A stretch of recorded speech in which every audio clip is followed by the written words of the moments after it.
जब मैं सनाबिल में पढ़ रहा था तो वहाँ पर काफ़ी दिक्कत होती थी बच्चों को, ख़ास करके इम्तहानात वगैरह में बहुत परेशान हो जाते थे वो। इसकी वजह ये कि बुनियादी तौर पर वो बहुत कमज़ोर होते हैं, जैसे कि गांव वगैरह से जो आते हैं अक्सर उनकी अंग्रेज़ी बहुत कमज़ोर होती है। तो चूँकि मैं उनकी हेल्प किया करता था, उनकी मदद किया करता था, तो फिर आगे चल करके मेरे जहन में ख़्याल आया कि मुझे किताब लिखनी चाहिए। चूँकि मैं उनको पढ़ा चुका था सनाबिल में, तो मुझे आइडिया आया कि मुझे कुछ करना चाहिए ताकि मेरे जाने के बाद अगर इनको कोई पढ़ाने वाला ना मिले तो मेरे ज़रिए से वो इसको सीख सकें। तो फिर मैंने जब जामिया मिल्लिया इस्लामिया में एडमिशन लिया तो मेरी जानकारी में, मेरी मालूमात में इजाफ़ा हुआ, तो मैंने सोचा कि अब मुझे इस पर काम करना चाहिए। और इस किताब को मैंने सिर्फ लिखा ही नहीं है बल्कि इसको मैंने यूट्यूब पर भी अपलोड कर दिया है। आप जो इस किताब की मदद से पूरी जानकारी हासिल कर सकते हैं। आपको किसी टीचर के पास जाने की ज़रूरत नहीं है, इंशाल्लाह पूरी जानकारी आपको मिल जाएगी। मदरसे से जो बच्चे पढ़ते हैं उनका भी अपना टारगेट होता है। कुछ इमाम बन जाते हैं फ़ौरन, कुछ जो मदीना मुनव्वरा जाते हैं, दीगर यूनिवर्सिटियों में जाते हैं, वहाँ पढ़ते हैं। तो हर एक का अपना टारगेट है, उसके हिसाब से ही वो चलते हैं। तो मेरा अपना टारगेट था, उसको मैंने किया।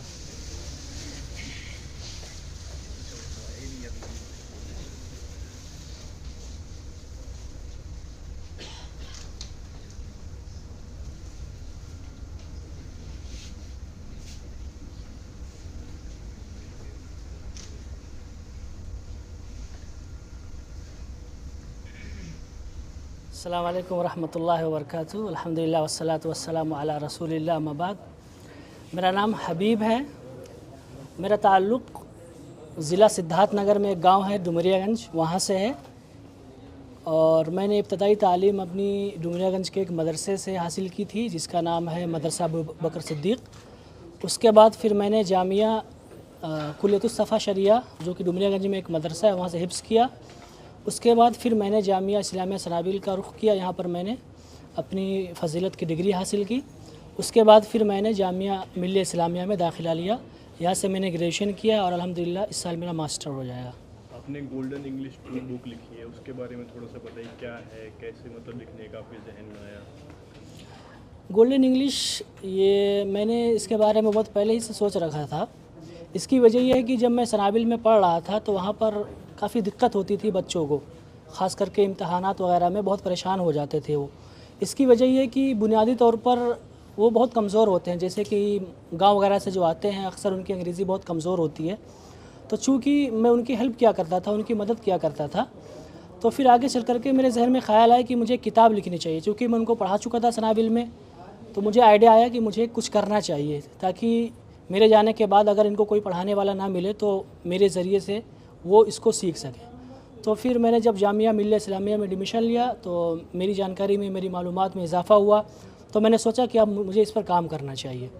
और इस किताब को मैंने सिर्फ लिखा ही नहीं है बल्कि इसको मैंने यूट्यूब पर भी अपलोड कर दिया है। आप जो इस किताब की मदद से पूरी जानकारी हासिल कर सकते हैं। आपको किसी टीचर के पास जाने की ज़रूरत नहीं है, इंशाल्लाह पूरी जानकारी आपको मिल जाएगी वहाँ पे। मदरसे के बच्चों के बारे में कहा जाता है कि जो मदरसे से बच्चे फारिग होते हैं वो तो मौलवी बनते हैं, आलिम बनते हैं, लेकिन आपको यूनिवर्सिटी में आए, उसके बाद आपने बुक लिखी, वो भी अंग्रेज़ी में, तो कैसे मतलब ये सब मुमकिन हो पाया है? एक सोच बना रखी है कि मदरसे का बच्चा है तो मदरसे में ही जाएगा, मौलवी बनेगा, हाफिज बनेगा। हाँ, ये चीज़ है लोगों के जहन में, लेकिन ऐसा कुछ नहीं है। मदरसा एक ऐसी जगह है जहाँ पर हर तरह के लोग पैदा होते हैं। ऐसा कुछ नहीं है कि सिर्फ अगर मदरसे से पढ़ा है तो इमामत ही करेगा वो या ख़तीब ही बनेगा, ऐसा कुछ नहीं है। वो उसकी तरबियत के ऊपर है, वो किस माहौल में रहता है, उसकी जो है हालत क्या है, ये सारी चीज़ें डिपेंड करती हैं। बाकी मेरे साथ मेरा पहले से जहन था कि मैं यूनिवर्सिटी वगैरह में जाऊँगा, तो इसलिए मैंने यूनिवर्सिटी का रुख किया। और इससे पहले मैं सऊदी अरबिया में था, वहाँ पर मैंने डिप्लोमा किया। वहाँ पर भी मेरा अपना टारगेट था कि मैं अरबिक से ही पढ़ूँगा, लेकिन चूँकि कोरोना की वजह से मुझे इंडिया वापस आना पड़ा, फिर मेरा वीज़ा नहीं मिल पाया मुझे, तो इसलिए फिर मैंने यहीं से कंटिन्यू किया। तो मदरसे से जो बच्चे पढ़ते हैं उनका भी अपना टारगेट होता है। कुछ इमाम बन जाते हैं फ़ौरन, कुछ जो मदीना मुनव्वरा जाते हैं, दीगर यूनिवर्सिटियों में जाते हैं, वहाँ पढ़ते हैं। तो हर एक का अपना टारगेट है, उसके हिसाब से ही वो चलते हैं। तो मेरा अपना टारगेट था, उसको मैंने किया। अच्छा, एक चीज़ जो है कि एक होता है जनरल किताब लिखना, दूसरा होता है किसी लैंग्वेज का करिकुलम लिखना या उसका ट्रेनिंग मॉड्यूल बनाना। तो आपने इसके ट्रेनिंग मॉड्यूल पर बात की है, तो ये किस तरीके मैंने से? आपको इससे पहले मैंने अभी बताया कि जब मैं सनाबिल में पढ़ाता था तो वहाँ पर मैंने महसूस किया कि तलबा काफ़ी कमज़ोर हैं, जो कि गाँव वगैरह से आते हैं। तो फिर मैंने जब उनको पढ़ाया, मुझे तजर्बा हुआ, मुझे महसूस हुआ कि क्या क्या कमी है। तो उस हिसाब से मैंने फिर इसको डिज़ाइन किया, और ये पूरी किताब उसी हिसाब से ही है। जो भी इसको पढ़ेगा इंशाल्लाह उसको अंदाज़ा होगा कि सच में ये मेरी कमज़ोरी थी और मेरी कमज़ोरी को पकड़ करके इसको लिखा गया है। तो आप कह सकते हैं कि आपके दोनों वॉल्यूम पढ़ने के बाद कोई आदमी कम से कम 50% तो उसमें ठीक हो सकता है इंग्लिश लैंग्वेज में। जी बिल्कुल, इंशाल्लाह मुझे पूरी उम्मीद है। और ये सेकंड लेवल है, चूँकि किताब मोटी हो रही थी इसलिए मैंने इसको 3 लेवल में कर दिया है। पहला लेवल पिछले साल उसका इजरा हुआ था, ये इसका दूसरा इंशाल्लाह एक लेवल और बाकी है, और इंशाल्लाह उसको देखेंगे कब इसको लॉन्च करना है। फ्यूचर प्लानिंग क्या है आपकी?